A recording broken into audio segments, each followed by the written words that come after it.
जी हाँ, आज से उत्तर प्रदेश में चुनावी बिगुल बज चुका है। नामांकन शुरू हो चुका है। आज 9 अक्टूबर है। आज से नामांकन शुरू हो चुका है और 16 तारीख तक नामांकन की तारीख है। उसके बाद 19 अक्टूबर तक नामांकन वापस लिया जा सकता है। 3 नवंबर को वोट डाले जाएंगे और 10 नवंबर को नतीजे सामने आ जाएंगे। कुल उत्तर प्रदेश की 8 सीटें यूं तो खाली हैं, लेकिन 7 सीटों पर ही चुनाव हो रहा है।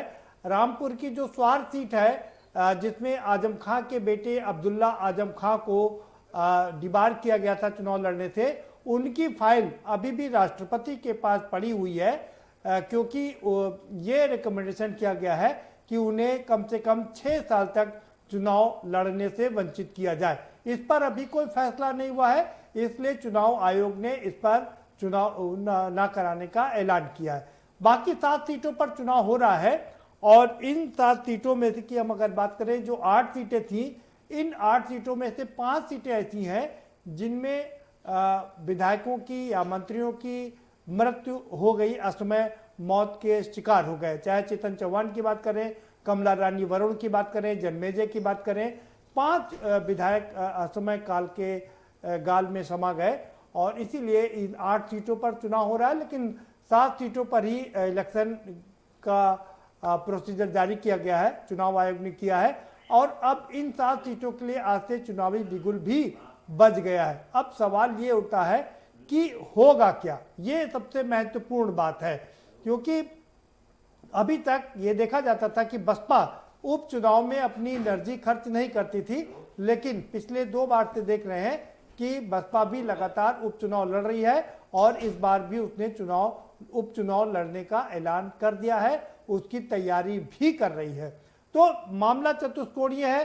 समाजवादी पार्टी, भारतीय जनता पार्टी, कांग्रेस और बहुजन समाज पार्टी चारों अलग अलग चुनाव लड़ रहे हैं, किसी का कोई गठबंधन नहीं है। ऐसे में सवाल ये उठता है कि कौन जीतेगा। ये भी बताते चले आपको कि इन 8 सीटों में से 6 सीटें भारतीय जनता पार्टी के पास में थी, इसलिए उनका स्टेक ज्यादा दांव पर है और 2 सीटें समाजवादी पार्टी के पास थी, जिसमें से 1 सीट पर चुनाव नहीं हो रहा है, लेकिन 1 सीट पर चुनाव हो रहा है। ऐसे में समाजवादी पार्टी की साख भी दांव पर है, अखिलेश की साख भी दांव पर है। कांग्रेस के पास खोने के लिए कुछ नहीं है, लेकिन पाने के लिए बहुत कुछ है। जिस तरह से प्रियंका वाड्रा गांधी उत्तर प्रदेश में डेरा जमाए हुए लड़ रही हैं, उनको कितना फायदा होगा इससे ये पता चल जाएगा। और बात अगर हम करें भारतीय जनता पार्टी की, तो वो योगी जी 2 सीटों पर पहले ही चुनाव प्रचार कर चुके हैं, करोड़ों रुपए की योजनाओं का ऐलान कर चुके हैं और स्वतंत्र देव सिंह जो कि अध्यक्ष हैं भारतीय जनता पार्टी के, वो भी संगठन के पेच कस रहे हैं। तो सारी पार्टियों ने अपनी अपनी तैयारी कर ली है। अब क्या होगा, इसके 10 नवंबर को नतीजे क्या आए होंगे, ये अपने आप में सबसे बड़ी बात है और ये नतीजे बहुत कुछ साबित करेंगे। इस पर हम आपको विस्तार से बताएंगे, चर्चा करेंगे। हमारे साथ में खास मेहमानों का पैनल जुड़ा हुआ है, हम उनसे आपका परिचय कराएंगे, लेकिन उससे पहले आपको एक रिपोर्ट दिखा देते हैं। ये रिपोर्ट देखिए, समझिए, उसके बाद इस पर चर्चा करेंगे।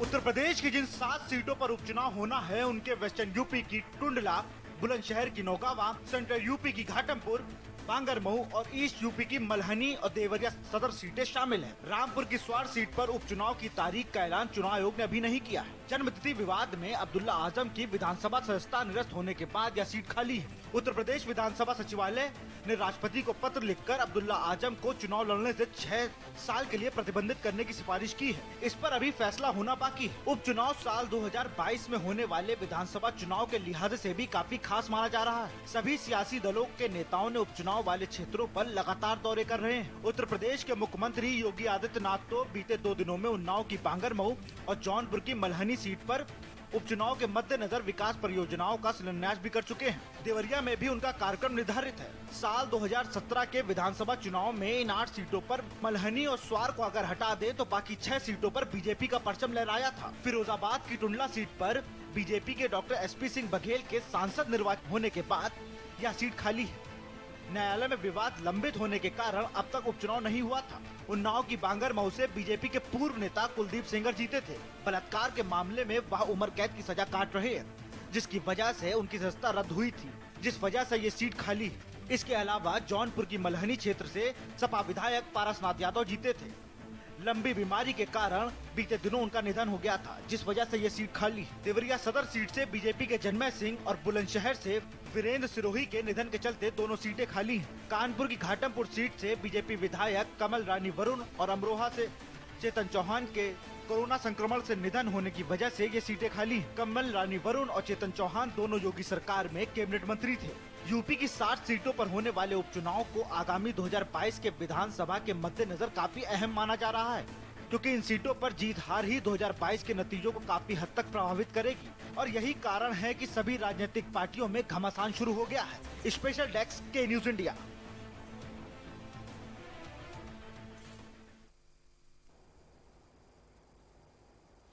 जी हाँ, तो 10 नवंबर को जब ये नतीजे आएंगे, इन नतीजों का बहुत प्रभाव होगा। वो प्रभाव किस तरह से होगा ये भी आपको बताते चले, क्योंकि 2021 में कई राज्यों में चुनाव होने वाले हैं।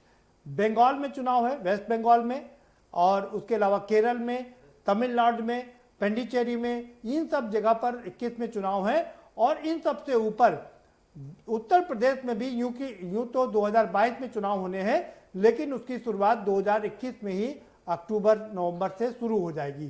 तो ये भी एक परीक्षा की घड़ी होगी। अब कौन किस पर भारी पड़ेगा ये अपने आप में सबसे बड़ी बात है।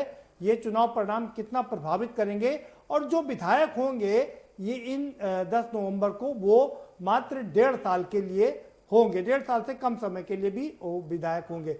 फिलहाल चर्चा करेंगे, हमारे साथ में खास मेहमानों का पैनल जुड़ा हुआ है, हम उनसे आपका परिचय करा देते हैं। सचिन रावत हमारे साथ में जुड़ चुके हैं, कांग्रेस के नेता हैं। बहुत स्वागत है सचिन रावत जी आपका। जगदेव सिंह यादव हमारे साथ में जुड़ चुके हैं, समाजवादी पार्टी के बड़े नेता हैं, पूर्व मंत्री हैं, आपका भी बहुत स्वागत है। माफ करिएगा। और हमारे साथ भूपेंद्र तिवारी भी जुड़ चुके हैं, राजनीतिक विश्लेषक हैं, आपका भी बहुत स्वागत है। सचिन रावत जी, आज ही आपकी पार्टी ने 5 टिकट वितरण किए हैं, 5 उम्मीदवार घोषित किए हैं। क्या लगता है कि अभी तक हमेशा पीछे रहने वाली कांग्रेस इस बार थोड़ा आगे बढ़ करके चल के दिखाना चाहती है?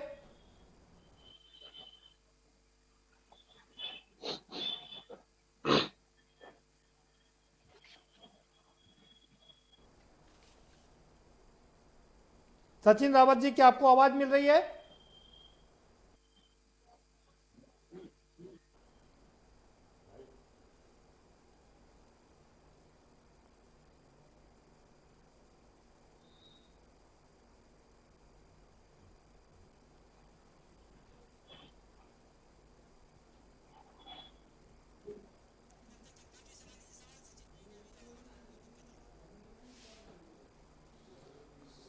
सचिन रावत जी की आवाज हम तक नहीं पहुंच पा रही है, तब तक हम रुक करेंगे जगदेव सिंह जी का। जगदेव सिंह जी, आपकी पार्टी ने भी 4 उम्मीदवारों की घोषणा कर दी है, पहले ही कर चुकी है। क्या लगता है आपका भी बहुत कुछ दांव पर लगा है इस बार? जो चुनाव हुए थे उसमें भारी सफलता हासिल की थी, और ये भी आपको याद होगा कि माननीय मुख्यमंत्री जी का गोरखपुर भी हारे थे, महोदय जी के भी चुनाव से हारे थे, कैराना सारा हम लोग जीते थे। इस बार भी मेरी पूरी उम्मीद है कि जनता सही निर्णय लेगी, और भारतीय जनता पार्टी के जो क्रियाकलाप हैं, जिस तरह से भ्रष्टाचार बढ़ा है, महंगाई बढ़ी है, सबसे बड़ी अपराध बढ़े हैं, रोज हमारी किसी लड़की के साथ, हमारी बहन बेटी के साथ जो अत्याचार हो रहा है, तो उब चुके हैं। ये शासन प्रशासन पूरी तरह फेल्योर है। योगी जी से समझ नहीं पा रहा है, ये खाली भाषण करते हैं, लंबी बात करते हैं, जमीनी हकीकत कुछ और है। समाजवादी पार्टी के पूर्व मुख्यमंत्री माननीय अखिलेश यादव ने कहा जो सुनहरा रहा है, और सबने देखा विकास के जो काम हुए हैं, और 790 महिलाओं किया, 100 नंबर डायल के लिए जनता याद कर रही है कि 2022 के चुनाव कितनी जल्दी हो, और इस सरकार को भाग फेंकने का काम प्रदेश जनता करेगी। समझता हूँ इस चुनाव में भी आपको देखने मिल जाएगा कि भारतीय जनता ठीक है। पार्टी असहज महसूस ठीक है, ठीक है, ठीक है, ठीक है, बने रहिए जगदेव जी। हमारे साथ एक और खास मेहमान जुड़ चुके हैं, गौरी शंकर वर्मा जुड़ चुके हैं, विधायक हैं भारतीय जनता पार्टी के। बहुत स्वागत है गौरी शंकर जी आपका भी। जी गौरी शंकर जी फोन को लैंडस्केप कर लीजिए। गौरी शंकर जी, चलिए गौरी शंकर जी अभी नहीं जुड़ पाए हैं, अब से कुछ देर बाद हमसे जुड़ेंगे। सचिन का रुक कर लेते हैं। सचिन रावत जी, अगर आपको आवाज मिल रही हो तो आप अपनी बात रख सकते हैं। चाहूंगा प्रदीप जी, मैं बताना चाहूंगा कि कांग्रेस पार्टी ने 7 सीटों पे अपने उम्मीदवार उतार दिए हैं और वो जन जन तक अपनी बात को पहुंचा रहे हैं। जैसे कि उत्तर प्रदेश में इस समय सबसे बड़ा ज्वलंत मुद्दा है महिला सुरक्षा का। उसको लेकर के आदरणीय प्रियंका गांधी जी सड़क से लेकर के हर जगह लड़ रही हैं, लड़ाई लड़ रही हैं कानून व्यवस्था को लेकर के। आपने देखा होगा जिस प्रकार की घटनाएं महिला अपराध में बढ़ती हुई जा रही हैं, तो कहीं ना कहीं कानून व्यवस्था भी इस चुनाव का अहम मुद्दा रहेगा। और जहां तक कांग्रेस पार्टी की बात है, कांग्रेस पार्टी मजबूती के साथ में हमारे कार्यकर्ता और जो भी इससे पहले मंत्री रहे हैं, सांसद रहे हैं, उनकी सभी लोगों की जिम्मेदारी बनती है कि अपनी अपनी सीटों पे वो लोग प्रचार प्रसार अच्छे तरीके से करें। और आने वाले समय में जो उत्तर प्रदेश में उपचुनाव हो रहे हैं, कांग्रेस पार्टी सारी सीटों पे उम्मीदवार जीत करके आएंगे। एक मैसेज जाएगा उत्तर प्रदेश में, क्योंकि महिला सुरक्षा को लेकर के उत्तर प्रदेश लगातार अछूता जा रहा है। कहीं ना कहीं जो घटनाएं सामने आ रही है, आपने देखा है कि एक सीट ऐसी है प्रदीप जी जहां पे एक बलात्कारी विधायक था जिसने एक लड़की के साथ में ऐसा घिनौना कृत्य किया, उसके परिवार को भी मार दिया। तो कहीं ना कहीं ये मुद्दा जो है वो पूर्णतः उठा करके कांग्रेस पार्टी जा रही है जन जन तक। और कांग्रेस पार्टी की नीतियां, कांग्रेस पार्टी की विचार सभी लोगों से शेयर कर रही है, सभी लोगों को बांट रही है। आने वाले समय में प्रदीप जी कांग्रेस पार्टी जनाधार बढ़ाते हुए उत्तर प्रदेश के चुनाव 2022 में बहुमत के साथ सरकार बनाएगी। ठीक है सचिन जी, ठीक है सचिन जी, बने रहिए।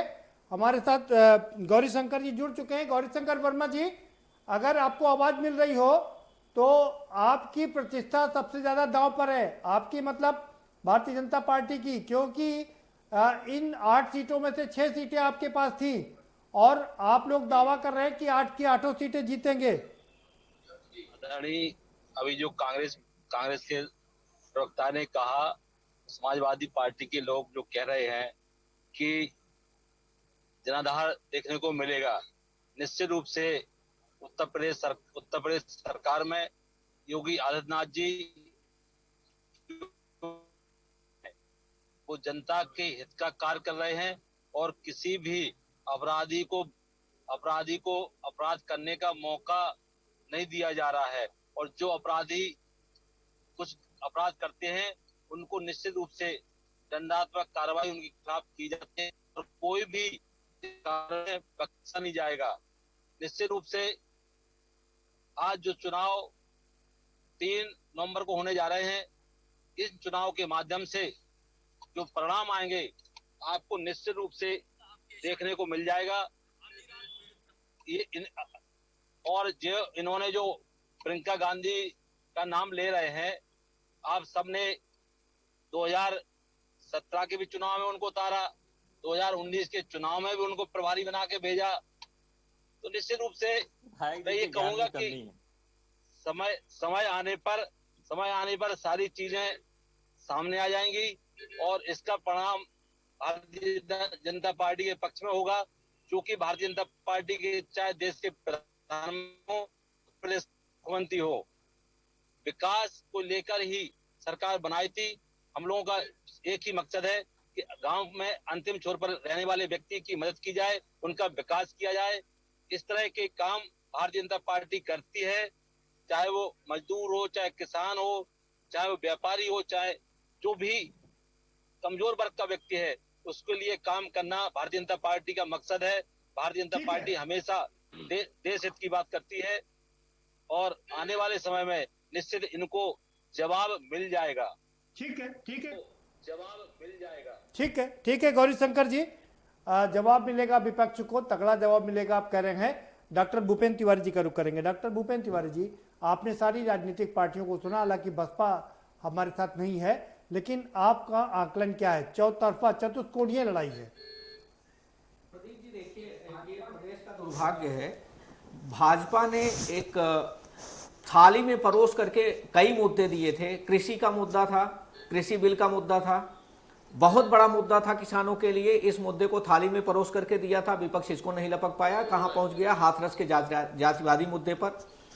बेरोजगारों ने एक मुद्दा दिया था चुनाव लड़ने के लिए, जिसमें 5 सितंबर को उन्होंने बेरोजगारी दिवस मनाया था। इसके बाद प्रधानमंत्री के जन्मदिन पर उन्होंने बेरोजगारी दिवस का ऐलान किया था और उन्होंने बड़ी जबरदस्त तरीके से मुद्दे को उठाया था और सरकार को आगे आकर के इस पर सफाई देना पड़ा और सरकार ने इसको ऐलान करना पड़ा था। यद्यपि सरकार ने उस पर कोई अमल नहीं किया आज तक, अमल बिल्कुल नहीं किया आज तक कि उस पर कोई एक भी कदम आगे बढ़ाई हो। एक अच्छा खासा मुद्दा थाली में परोस करके दिया था, लेकिन विपक्ष उसको भी लपक नहीं पाया।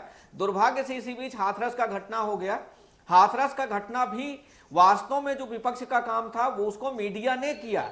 दूसरे दिन मीडिया अगर इतना ज्यादा एक्टिव ना हुई होती तो शायद ये विपक्षी पार्टियां वहां पर कदम ही ना रखती, और जो जाकर के ये लोग कदम रखे हैं वो इन लोगों के बस की बात नहीं थी। तो इन्होंने राजनीतिक रोटियां सेकनी शुरू कर दी। अच्छा, मैं अब जरा सा इस 8 सीटों की बात कर लूं। इसमें से मैं कई ऐसी सीटों को बता सकता हूं जहां पर स्थानीय प्रभाव बहुत ज्यादा काम करेगा, जहां पर ज्यादा राजनीति, खास करके जातिवादी मुद्दा पर, जैसे एक पलहनी की बात कर रहे हैं। यद्यपि आदरणीय मुख्यमंत्री जी ने वहां पर जाकर के चुनाव प्रचार किया है, लेकिन वहां पर स्थानीय मुद्दा जो उनका यादव समाज का जो उनका ट्रेडिशनल वोट है, क्योंकि सपा ने उनको उनके बेटे को टिकट दे दिया है और वहां पर उनका बहुत वर्चस्व है और जातिवादी प्रभाव है। तो उस मल्हनी सीट पर अगर कहे कि बीजेपी थोड़ा सा भी कुछ लीड ले पाएगी तो हमें थोड़ा इसमें डाउट है। अब लेकिन अब यही वरुण रानी की बात करें, वरुण रानी की सीट उनकी अपनी अलग सीट है, उन पर उनका अलग प्रभाव था, वो पिछड़ी जात से आती थी। तो इससे इस तरह से एक अगर देखा जाए तो बहुत सारी सीटों पर जातिवादी फैक्टर काम करेगा। हाँ, भाजपा के लिए एक कुलदीप सिंह सेंगर वाली सीट जो है थोड़ा सा एक फंसाने वाला मुद्दा है, एक वही उनका बैकफुट पर आने वाला मुद्दा है जो भाजपा के लिए थोड़ी सी परेशानी खड़ी कर रही है। लेकिन जो मुद्दे वास्तव में विपक्ष को लपक लेने चाहिए थे और जिस मुद्दे को वास्तव में जोर शोर से उठाने चाहिए थे, तो विपक्ष की इसी कमजोरी का फायदा शायद उठा करके आज भाजपा ये कह रही है कि हम 8 की 8 सीट जीतेंगे। ठीक वो समय बताएगा। सचिन के पास चलेंगे। सचिन रावत जी, आपके लिए कई सवाल है। सवाल ये है कि भूपेंद्र तिवारी जी कह रहे हैं अच्छे मुद्दे मिले थे लेकिन आप लोग ढंग से लपक नहीं पाए, पहला सवाल। सवाल नंबर 2 ये कि 7% वोट आपको मिलता है उत्तर प्रदेश में, इसको 37% में कैसे कन्वर्ट करेंगे? प्रियंका गांधी, आपको अभी गौरी शंकर जी ने बताया, इसके पहले 2 चुनाव में 19 में और 17 में भी अपना जौहर दिखाने की कोशिश कर चुकी हैं, कौशल दिखाने की कोशिश की, नाकाम रही। कैसे बढ़ेगी कांग्रेस?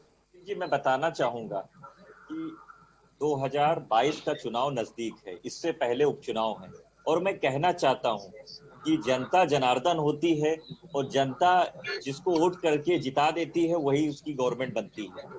जैसे कि आपने देखा होगा 2017 में बहुजन समाजवादी पार्टी की सरकार बनी, 2012 में समाजवादी पार्टी की सरकार बनी, 2017 में भारतीय जनता पार्टी की सरकार बनी, लेकिन 2022 में मैं कहना चाहूंगा कि कांग्रेस पार्टी की सरकार बनेगी, क्योंकि कांग्रेस की सरकार बनेगी के मुद्दों को लेकर के नहीं। क्या मतलब ये कोई टर्न बाई, ये लोकतंत्र नहीं, ये कोई टर्न बाई पार्टियों को मौका देने का मामला है क्या सचिन जी? जनता, संगठन आपके पास है नहीं। जनता ने सभी लोगों को देख लिया है उत्तर प्रदेश में, और वो लोग परेशान हैं। वो तो 30 साल से देख रही है जनता उत्तर प्रदेश में। मैं कह रहा हूँ यूपी बिहार का तो उत्तर प्रदेश 30 साल, उत्तर यूपी बिहार का मामला है। पार्टी की सरकार बनेगी जो नहीं है। आदरणीय अजय कुमार लल्लू जी सारे मुद्दों पे, वो शिक्षा का मुद्दा हो, स्वास्थ्य का मुद्दा हो, सुरक्षा का मुद्दा हो, अनुदेशकों का मुद्दा हो, शिक्षा मित्रों का मुद्दा हो, या जो भी पुलिस भर्ती का मुद्दा हो, सभी लोगों को साथ में प्रियंका गांधी जी बात कर रही हैं, उनकी बात सुन रही है। आने वाले समय में सभी जो ज्वलंत मुद्दे हैं उसको लेकर के कांग्रेस पार्टी जन जन तक जाएगी, और मैं कहना चाहता हूँ नहीं कैसे जाएगी तो जरूर, लेकिन कैसे खड़ी होगी? 7% से 37% तक कैसे पहुंचेगी? और हमारी प्रदेश कमेटी मुस्तैदी के साथ में चुनाव तैयारी कर रही है और आने वाले समय में कांग्रेस पार्टी की 2022 में, मैं आपके चैनल पे बता रहा हूँ, 2022 में कांग्रेस पार्टी की सरकार बनेगी, क्योंकि जनता ने देख लिया है कि इन सारे जो दलों ने, सभी लोगों ने। ठीक है सचिन रावत जी बने रहिए, जरा मुझे गौरी शंकर जी के पास जाना है। गौरी शंकर जी, क्या आपको आवाज मिल रही है? अगर आपको आवाज मिल रही हो तो सबसे पहले तो अपने ड्राइवर से कहिए कि हॉर्न बजाना बंद करे, और आप अपनी गाड़ी कहीं किनारे लगा लीजिए, तब डिबेट कीजिए जी। और ड्राइवर से कहिए कि हॉर्न बजाना बंद करे। सवाल आप ही से है हमारा। कह रहे हैं कि जो जनता के मुद्दे हैं, उत्तर प्रदेश की जनता ने सपा को देख लिया, बसपा को देख लिया, भाजपा को देख लिया, अब कांग्रेस की बारी है। माननीय भाई साहब, ये जो सपना देख रहे हैं, ये सपना छोड़ दें, क्योंकि आज योगी की सरकार है। जो बसपा और सपा का कल्चर अलग था।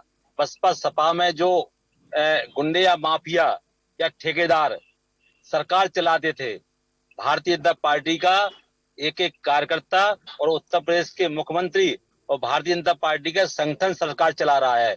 यहाँ उन गुंडे माफियाओं को, भू माफियाओं को, जो जमीनों पे कब्जा करते थे, बाजारों में लूटपाट करते थे,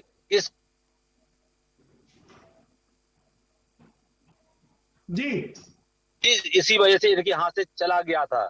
आज उत्तर प्रदेश के मुख्यमंत्री एक एक निर्णय सोच समझ के लेते हैं और जनता के हित में मुद्दा होता है। विकास की प्राथमिकता पहले रहती है। और अभी तो आने वाले समय में जब 3 नवंबर को चुनाव हो जाएगा, रिजल्ट आ जाएंगे, तो यही कांग्रेस के लोग कहेंगे कि इन्होंने तो मशीन हाईजैक। गौरी शंकर जी, बात आपकी ठीक है। आपसे बहुत उम्मीदें थी, इतनी उम्मीदों के पहाड़ तले आप दबे हुए थे। 325 विधायक आपको दिए गए थे, लेकिन जो काम पूरे होने चाहिए थे अभी तक वो काम पूरे नहीं हुए हैं। चाहे एक्सप्रेस वे की बात हो या तमाम जो दूसरे प्रोजेक्ट हैं, सब अधूरे लटके पड़े हुए हैं। प्रोजेक्ट शुरू होने वाले थे, उसी समय जो मार्च में एक लॉकडाउन आ गया, ये महामारी बीमारी आ गई, इस तरह विकास में गति कम हुई है। लेकिन पुनः विकास को गति देने के लिए उत्तर प्रदेश के मुख्यमंत्री रात दिन जुटे हुए हैं, बैठकें कर रहे हैं और विकास को पुनः गति पे लाने का प्रयास शुरू हो गया है। और आपको विगत 6 महीने में उत्तर प्रदेश में पुनः जो विकास की गति थी वो कई गुना बढ़ जाएगी। आज भी रोड हो, चाहे लाइट हो, चाहे सिंचाई के साधन हो, चाहे गरीबों को खाद्यान्न हो। गौरी शंकर जी, एक सवाल आपसे यह है। गौरी शंकर जी, एक सवाल सुन लीजिए। एक पूरे जी किसानों को खाद, बीज और उनको जो सब्सिडी समय से पहुंच रही है इस लॉकडाउन के बीच। किसान, ये जिनको आप कह रहे हैं किसान नाराज है आपसे, खाद उसको ढंग से मिल नहीं रही है, किसानों का जो प्राइवेटाइजेशन किया है उसकी वजह से आंदोलन नहीं हुआ उत्तर प्रदेश में, बात अलग है। विपक्ष मुद्दा नहीं उठा पाया, बात अलग है। लेकिन किसान नाराज है।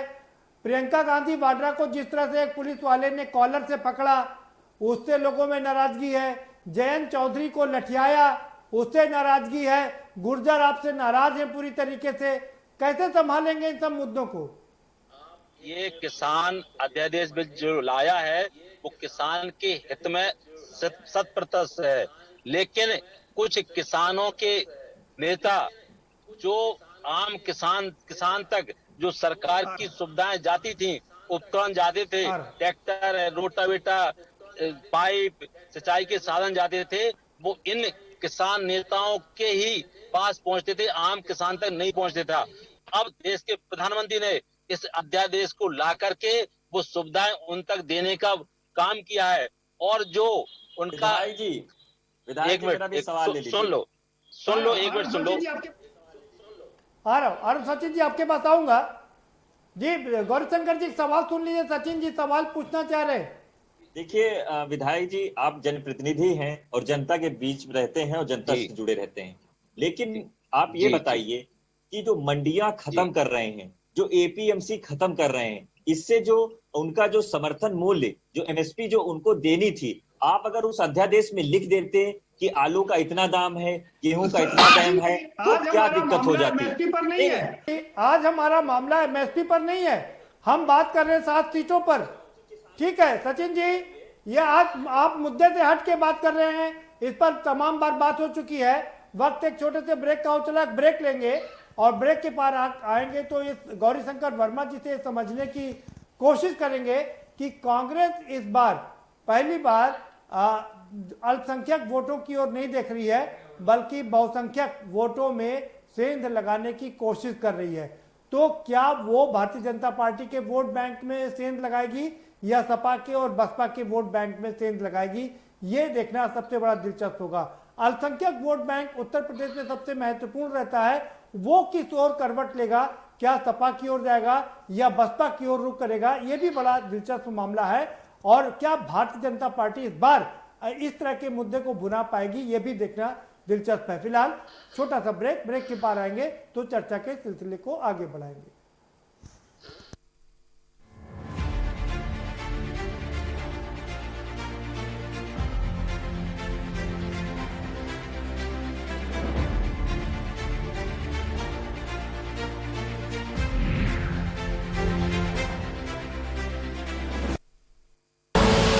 आप देख रहे हैं के न्यूज, खबरों का सारथी।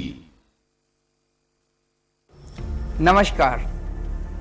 हम सब 2 करोड़ दिल्ली वासियों ने मिलके बड़ी मुश्किल से कोरोना को कंट्रोल किया है। अब हमें इसे बढ़ने नहीं देना। पिछले कुछ दिनों से मैं देख रहा हूं हम सब थोड़े लापरवाह हो गए हैं, मास्क नहीं पहनते, सोशल डिस्टेंसिंग नहीं करते। मैं आपका भाई हूं ना, आपका बेटा हूं। आपने मुझे अपने परिवार का हिस्सा माना है। मैं नहीं चाहता अपने परिवार में कोई बीमार हो।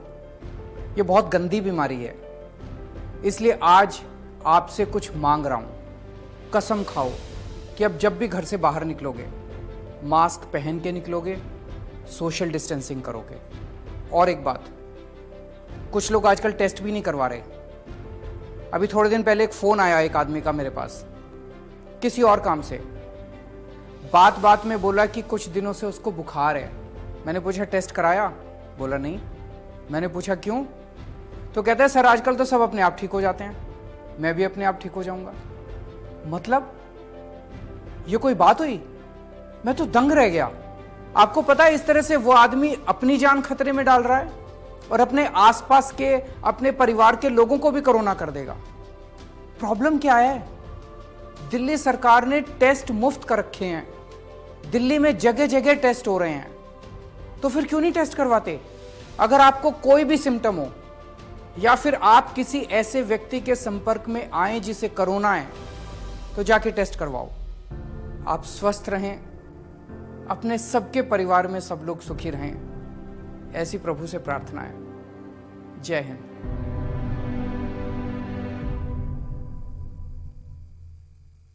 खुदी को आजमाया है तो ये अंदाज आया है, खुदी को आजमाया है तो ये अंदाज आया है। तुम में भी मैं हूं, शुद्ध प्लस पान मसाला। GGS Education Group launches 20% discount on academic fee of courses MBA, BBA, BCA, BFSI and GM, D Pharma, B Pharma. Offers best infrastructure, best transport facility, best academic service and best placement service. Register today to avail 20% discount. Call 9971 496 497 or visit the campus Kanpur Lucknow Highway near Unnao. GGS Education Group.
खबरों का सारथी।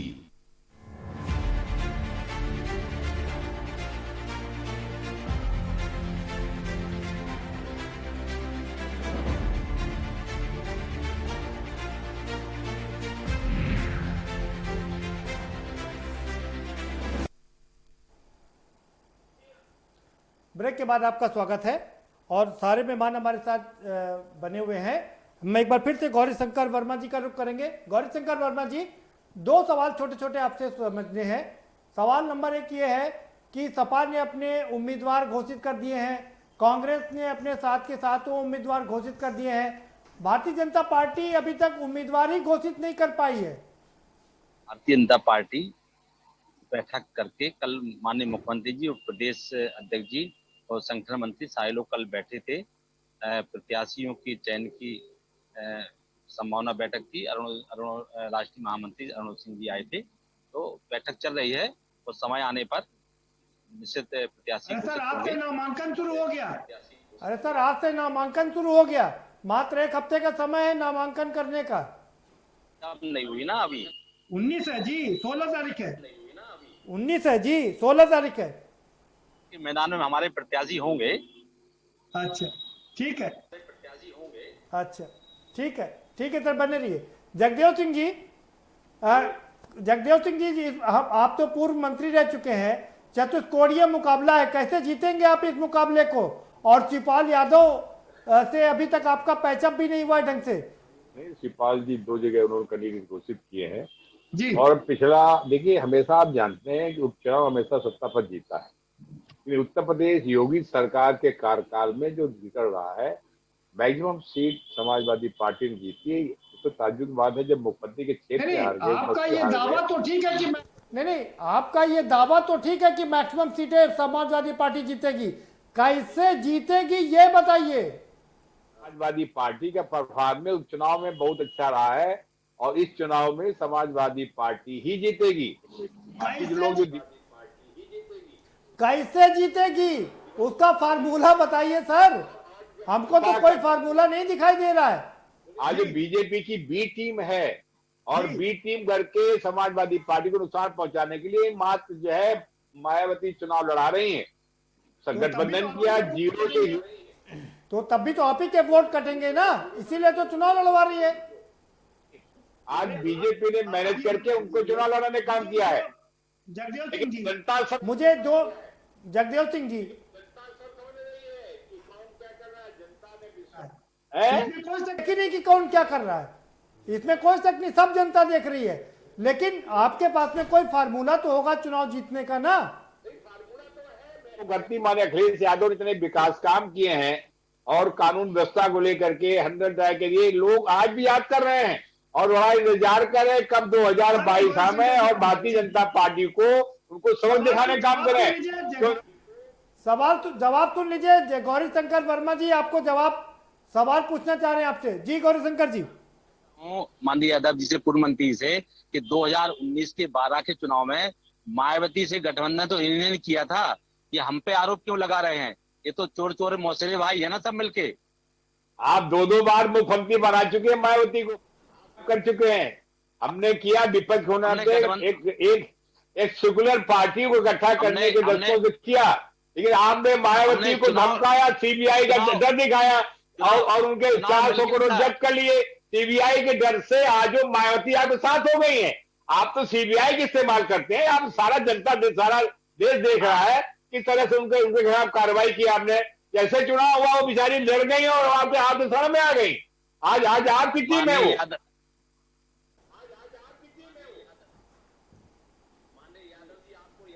किया आपने, उनके साथ guest house कांड भी किया, आपको सब कुछ याद होना चाहिए। आप तो पूर्व गेस्ट हाउस कांड तो माननीय नेताजी के टाइम हुआ, लेकिन उसके बाद आपने तो 2 बार सरकार बनाई, 3 बार मुख्यमंत्री बनाए, फिर क्या हुआ?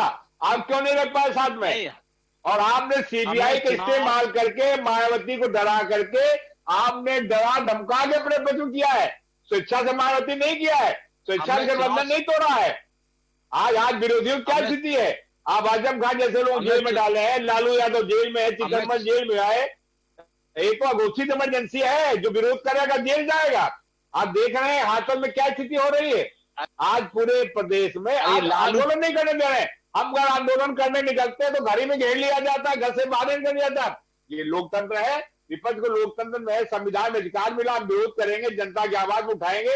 आवाज जनता की आवाज उठाने देते हैं, आप घर में बंद कर देते, निकलने नहीं देते हैं। ये कौन सा लोकतंत्र है? ये तानाशाही, हिटलरशाही है। जनता समझ रही है, आपको संकल्प पूरा नहीं किया हमने। आवाज उठाओ। आ रहा हूं सचिन जी आपके पास। उठा रहे नहीं, अब जनता सब देख रही। महिलाओं के सम्मान में भाजपा मैदान में क्या हो रहा है?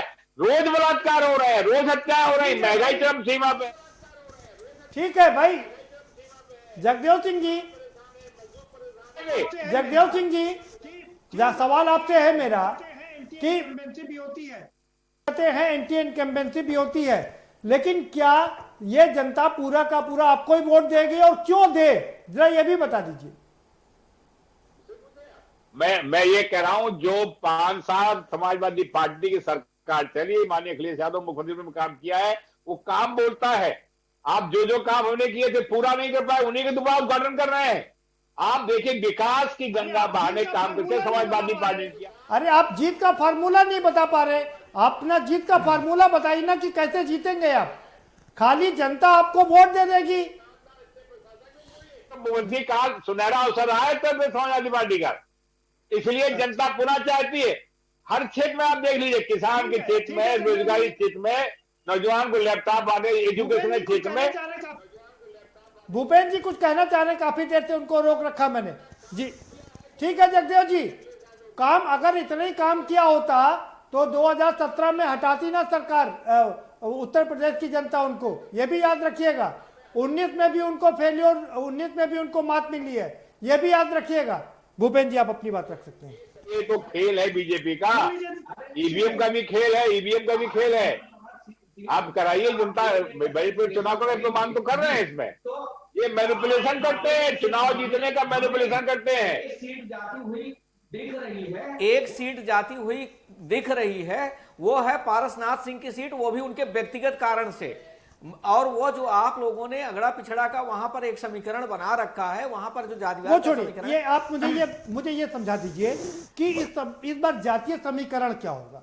चौतरफा लड़ाई है, चतुष्कोणीय लड़ाई है, एक मिनट मुझे जरा दीजिए, मैं एक जरा सचिन जी की बात का जवाब देना चाह रहा था, उस समय दे नहीं पाया। सचिन जी 2004-5 में जब चुनाव हुआ था तो उस समय कांग्रेस में 10 लोकसभा सीट आई थी, और उस 10 लोकसभा सीट का अगर विश्लेषण कर लीजिए तो आपको पता चलेगा कि अधिकांश उसमें से सीटें जो थी वो कांग्रेस की वजह से नहीं, वो जो कैंडिडेट थे उनकी वजह से आई थी। 2009 में वो भी आपने गंवा दिया, आपके पास कोई सीट नहीं बची। 2009 में तो ज्यादा हो गई थी भाई, कैसे बात कर रहे हैं? 2009 में तो 22-23 हो गई थी, 22-23 हो गई थी। 2000 इसके बाद 14 में क्या हुआ? 2014 में आकर के आप सब गंवा बैठे। तो अब इस समय आपका ग्राउंड वर्कर जो था, जो बूथ लेवल का वर्कर था, वो आपके पास है ही नहीं है।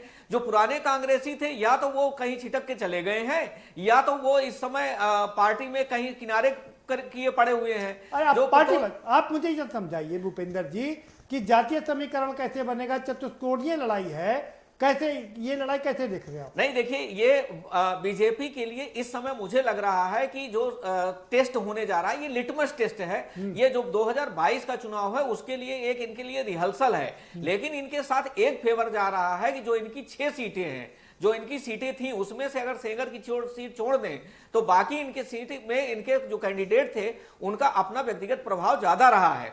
तो वहां पर जो इनका पिछड़ा वर्ग, जैसे कमल रानी का सीट ले लीजिए, तो उस पे वहां पर पिछड़ा प्रभाव कमल रानी की वजह से है, ना कि बीजेपी के वर्तमान वोट बैंक की वजह से है। अब इसी तरह से और इनके हिंदू मुस्लिम चलेगा नहीं चलेगा ये बताइए। हिंदू मुस्लिम इस समय तो इन्होंने पूरी तरह से कर ही रखा है। नहीं चलेगा इस चुनाव में कि नहीं चलेगा? बिल्कुल इस चुनाव में चलेगा, और मैं बता रहा हूं धड़ल्ले से चलेगा। और कोई न कोई तब तक कोई ऐसा मुद्दा ला दिया जाएगा कि अभी अगड़ा पिछड़ा भी चल रहा है हाथरस के मुद्दे को लेकर के, और इसके बाद इसको चूंकि देखिए ध्यान में रख, बिहार का चुनाव भी सामने है, तो बिहार का चुनाव भी लड़ करके इनको लेना है। तो तब तक ओवैसी जी आ जाएंगे और इसके बाद कोई बयान देंगे और उस पर हिंदू मुस्लिम भी चलेगा, और खूब धड़ल्ले से चलेगा। मैं आपको ये भी मतलब अगड़ा पिछड़ा होगा, और अगड़ा पिछड़ा तो चल ही रहा है, और उसके अलावा दलित और वो मुस्लिम और मुस्लिम भी बिल्कुल आप समझ लीजिए, आप काशी का उदाहरण ले लीजिए, मथुरा का मुद्दा आ ही गया है, काशी का मुद्दा जो है वो फैसला सुरक्षित ही है,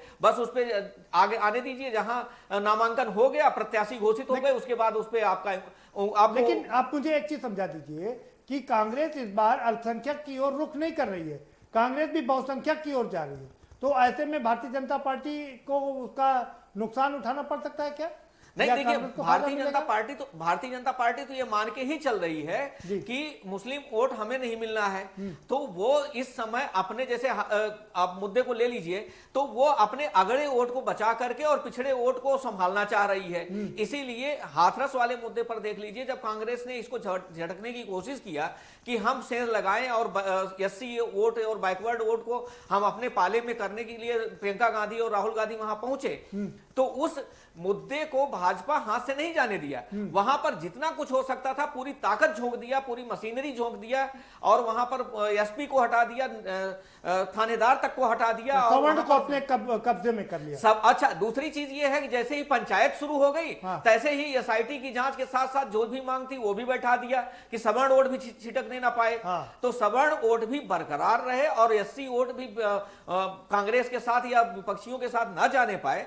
भाजपा इसकी भरसक प्रयास कर रही है, करेंगे, वो तो हर पार्टियां करती, ठीक है। नहीं, प्रयास करने के साथ साथ आप देखिए वो प्रयास दिख रहा है, लेकिन यहां तो आप चुनाव डिक्लेयर हो गया, आज नामांकन शुरू हो गया, आप देखिए मायावती का कोई बयान आया, मायावती जी का हाथरस मुद्दे पर भी कहीं कोई धरना मायावती का तो मायावती इसमें ज्यादा कुछ नहीं कर रही है, मायावती कुछ कर नहीं रही है। ठीक है, सपा के लोगों ने थोड़ा बहुत इस मुद्दे को झटकने की कोशिश किया था, लेकिन वास्तव में इनको जो मुद्दे को जिस लेवल पर उठाना चाहिए था वो ये लोग उठा नहीं पाए हैं। आपको याद रखना पड़ेगा, ठीक है, 324 विधायक है, भरपूर सरकार है, केंद्र में भी सरकार है, आसान नहीं है ऐसे में आंदोलन कर पाना, आप ये भी याद रखिएगा, कह रहे हैं लगातार।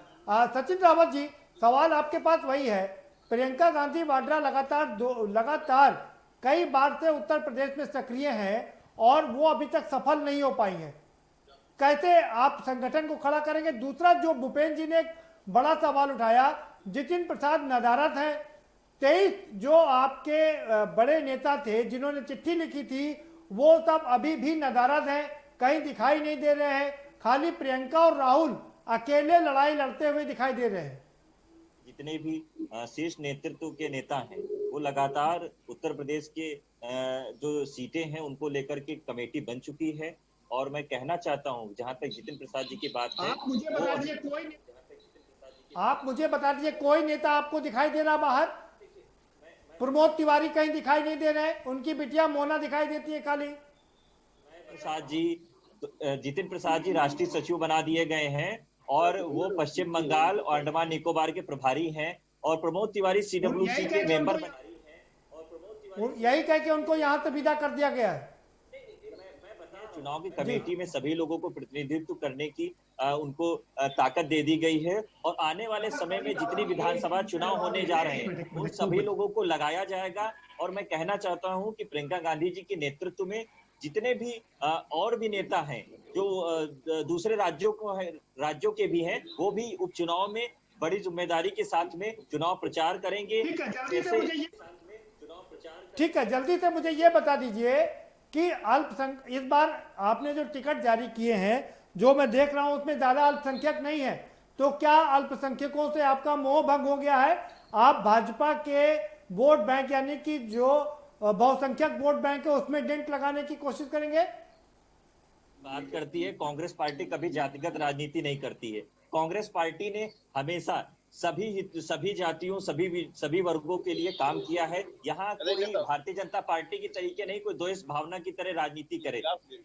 प्रियंका गांधी जी के नेतृत्व में आदरणीय अजय कुमार लल्लू जी लगातार आपने देखा होगा कोरोना जैसी वैश्विक बीमारी में सड़क से लेकर के सदन तक हर मुद्दे पे सरकार को उन्होंने घेरा है, और वो लगातार काम कर रहे हैं, और आने वाले ठीक है, हाँ ठीक है, वो दोनों अकेले काम कर रहे हैं, और अजय लल्लू को भी शामिल कर लेते हैं, बाकी कोई साथ में नजर नहीं आ रहा। ठीक है, आप बने रहिए, गौरीशंकर जी के पास चलेंगे। गौरीशंकर जी, ये लड़ाई इस बार ये बता दीजिए, कांग्रेस ने अपना स्टैंड चेंज कर लिया, अब वो अल्पसंख्यक वोट की ओर नहीं जा रही है बल्कि बहुसंख्यक वोट की तरफ बढ़ रही है। आपका मुकाबला इस बार सपा और बसपा से ना होकर के कांग्रेस से होगा। समाजवादी पार्टी के पूर्व मंत्री ने तो हथियार ही डाल दिया। उन्होंने क्या दिया कि भारतीय जनता पार्टी तो ईवीएम का कमाल करती है। मतलब इनको ये पता नहीं है कि पूर्व मंत्री समाजवादी पार्टी के वक्तव्य दे रहे हैं। ईवीएम का अभी से रोना शुरू कर दिया इन्होंने। तो रही कांग्रेस की बात, कांग्रेस पार्टी के पास परिवार के बाद कोई चेहरा नहीं है। सोनिया गांधी, राहुल गांधी, प्रियंका गांधी, इनके पास देश में कोई भी नेता नहीं बचा है कि जिसको ये राष्ट्रीय नेता कहा जा सकता है। इनके नेता बार बार गुहार लगाते रहे कि दल का परिवर्तन किया जाए, दल में नेतृत्व का परिवर्तन किया जाए, लेकिन इनके यहाँ परिवारवाद है।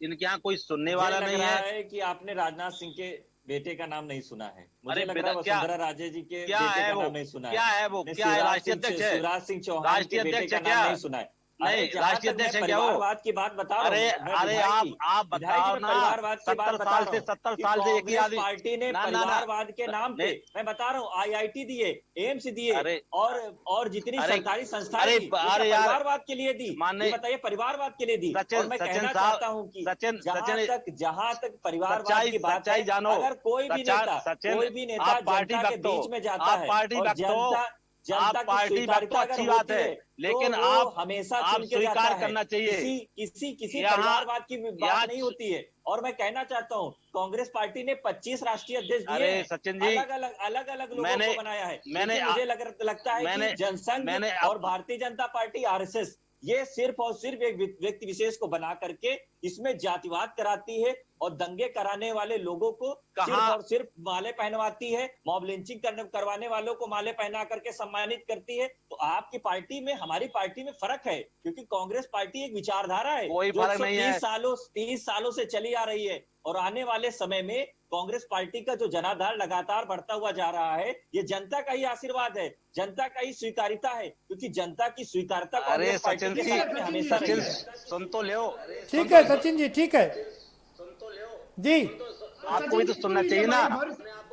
हाँ सचिन जी सुन लीजिए भाई, गौरी विधायक जी को भी सुन लीजिए। आपको पता है कि आपकी पार्टी में सिर्फ जो 10 जनपद से चलता है वही लागू होता है। भारतीय जनता पार्टी में शिवराज सिंह जैसे मुख्यमंत्री हैं, नरेंद्र मोदी बैकवर्ड के प्रधानमंत्री हैं, योगी जी उत्तर प्रदेश के मुख्यमंत्री हैं। आप जरा देखिएगा तो यहाँ कितना परिवारवाद है, क्या है क्या नहीं है। आप जरा अपनी गलीबान में झांक कर भी नहीं देखना चाहते हैं। आप अपनी पार्टी को कहाँ ले जाना चाहते हैं, देश को कहाँ ले जाना चाहते हैं, किस दलदल में धकेलना चाहते हैं, ये सोचिएगा सचिन जी कि आप करना क्या चाहते हैं। जैसे उत्तर प्रदेश ने जवाहरलाल, सुन लो सचिन जी, सुन लो, अरे सुन लो ना, आप लोगों ने GDP को चोट पहुंची, आप लोगों ने बेरोजगारी की दर आपने बढ़ गई, महंगाई बढ़ गई, पहले भाई आप क्या कर रहे हो, आपने देश को बर्बाद कर दिया, देश को बेच दिया, किसान को। ठीक है भाई, बात हो गई दोनों लोगों की। सचिन जी आप भी रुकिए और गौरी शंकर जी आप भी रुकिए, दोनों के पास आएंगे। जगदेव जी के पास चलेंगे। जगदेव जी, सवाल आपसे मेरा ये है जी, सवाल मेरा आपसे ये है कि इस बार अल्पसंख्यक वोट किधर जाएगा, आपको जाएगा या बसपा को जाएगा? कांग्रेस ने तो खैर पल्ला झाड़ लिया है। सेकुलर पार्टी है, सारे सेकुलर लोग वोट समाजवादी पार्टी जाएंगे। ईवीएम की बात कर रहे हैं, मैं तो इनसे कहा कि तो इनको ये मैनिपुलेट करते हैं। और सारे चुनाव हमने जीते हैं, माई का नहीं है। हम पिछड़ों की बात करते हैं, हम अकलियत की बात करते हैं, हम दलितों की बात करते हैं, सबन की बात करते हैं। समाजवादी जात विषय धर्म विषय बात नहीं करते। भारतीय जनता पार्टी तो बांटो, राज करो, पिछड़ा महापिछड़ा दलित, ये क्या है? अब संख्या अभी कोरोना की बात कर रहे थे आप, साइन बाग की बात कर रहे थे, अब कहाँ चला गया? ये इतना जो है हमेशा सांप्रदायिकता को फैला करके, जातवादी फैला करके ना जीतना चाहते हैं। और मैं कहना चाहता हूं कि भारतीय जनता पार्टी और मुकाबला में लड़ेगी आपकी कांग्रेस, और सारी सीटें समाजवादी पार्टी जीतेगी। ये एक दूसरे के लिए घातक होंगे और सारी सीटें अभी तो निकल रहा है ना, पिछले उपचुनाव जबकि सत्ता में जीता समाजवादी पार्टी जीतने काम किया है। सारे जो अखिलेश यादव का नाम है, लोग याद करते हैं 5 साल काम किया है किसानों के लिए, नौजवानों के लिए, मजदूरों के लिए, आज लोग याद। बात हो गई आपकी। ठीक है भूपेंद्र जी, ठीक है। अरे जगदेव जी बात हो गई आपकी, रुकिए। ठीक है जगदेव जी, समय समाप्त हो रहा है मेरे पास समय जी। भूपेंद्र जी आप देखिए, ठीक अरे है, सुनिए सुनिए, अरे मंत्री जी सुनिए तो। ठीक है ठीक है, ठीक की बाकी नहीं करते हैं, ठीक है जगदेव जी बात हो गई। हाँ करके दिखाया है। दुर्भाग्य यही है कि आप लोग जिस मुद्दे पर लड़ रहे हैं, जिस मुद्दे पर लड़ना चाहिए था, उस मुद्दे पर लड़ते ही नहीं है। जिस मुद्दे पर नहीं लड़ना चाहिए उस मुद्दे पर लड़ते हैं, जिस मुद्दे पर लड़ना चाहिए उस मुद्दे पर लड़ते ही नहीं है। अरे अगर बीजेपी की बात करते, आपके पास अच्छा खासा मुद्दा था कि लखनऊ में आपकी शुरू की हुई मेट्रो उसी जगह पर आज अटकी हुई है, उससे एक कदम आगे नहीं बढ़ी है। ये आपके लिए मुद्दा होना चाहिए था। आपने बीजेपी के साथ दुर्भाग्य यह कि उसने इतने मेट्रो की शुरुआत करने की घोषणा करी थी, कानपुर में, वाराणसी में, गोरखपुर में और लखनऊ में। लखनऊ का ईस्ट वेस्ट कॉरिडोर आज तक शुरू नहीं हो पाया। तो घोषणाएं तो बहुत हुई। अरे सुनिए, जगदेव जी आप ही के फेवर की बात कर रहे हैं। फेवर की बात कर रहा हूं, सुन तो लीजिए, यही तो मैं कह रहा हूं। इसके बाद आप सचिन रावत जी, आप देखिए, छात्रों ने एक अच्छा खासा मुद्दा दिया था। प्रियंका गांधी ने केवल और केवल मुस्लिम समीकरण बनाए रखने के लिए, जल्दी भूपेंद्र जी समय समाप्त हो गया है। मुस्लिम समीकरण बनाए रखने के लिए केवल उर्दू शिक्षकों के साथ 7 सीटों में से कौन कितनी सीटें जीतेगा, जल्दी से। मैं आपको बता रहा हूं, 7 सीटों में से एक तो सपा के पास जाएगी। कांग्रेस के पास कितनी आएगी बिल्कुल एकदम आप निश्चिंत रहें। सब झोली फैला करके बीजेपी को दे रहे हैं, मतलब झोली फैला करके दे रहे हैं कि ले जाओ, मैं दे रहा हूं गिफ्ट में। ठीक है, ठीक है। गौरी शंकर जी, क्या आप क्या बात दावा कर रहे हैं कि कितनी सीटों पर आप विजय प्राप्त करेंगे? 7 सीटों में से फाइनल कमेंट। पूरी सीटें हम जीतेंगे और इनको समाजवादियों को इतना ज्ञान होना चाहिए, 2019 के चुनाव में इनसे बड़ी पार्टी तो बसपा है, इनके सब भूल जाते हैं। ये तो बड़े बड़े दावे करते हैं गुंडा माफिया। अरे भाई साहब, आप लड़ ही नहीं पाए थे अकेले, क्या बात कर रहे हैं आप? एक साल में कहां से जीत जाएंगे? जी, चाहे वो विधायक हो, चाहे मंत्री हो, आप सांसद। ठीक है, बहुत शुक्रिया आप सभी मेहमानों का, बहुत शुक्रिया इस चर्चा में शामिल होने के लिए। तो कुल मिलाकर के ये लड़ाई बड़ी दिलचस्प है क्योंकि चतुष्कोणीय मुकाबला है। इस बार बसपा भी मैदान में है, 7 सीटों पर चुनाव हो रहा है। अब बसपा क्या समाजवादी पार्टी के वोट बैंक में सेंध लगाएगी, ये देखना काफी दिलचस्प होगा। क्या कांग्रेस भारतीय जनता पार्टी के वोट बैंक में सेंध लगाएगी, ये देखना दिलचस्प होगा। और अगर इस तरह से वोटों का बंटवारा हुआ तो लड़ाई कौन जीतेगा, लड़ाई यहाँ पर बड़ी दिलचस्प है। अगले और पिछड़े की लड़ाई है, दलित और बैकवर्ड की लड़ाई है, और हिंदू मुस्लिम की लड़ाई अभी होना बाकी है, चल ही रहा है। तो तमाम सारे समीकरण आपको यहाँ पर देखने को मिलेंगे और 10 तारीख को ये तय हो जाएगा कि कौन जीतेगा और कौन हारेगा। और इसके जो परिणाम होंगे वो काफी आगे तक लोगों को प्रभावित करेंगे क्योंकि 2021 में कई राज्यों में चुनाव हो रहे हैं। फिलहाल इस कार्यक्रम में इतना ही। आप हमें दीजिए इजाजत और बाकी खबरों के लिए देखते रहिए के न्यूज़ इंडिया।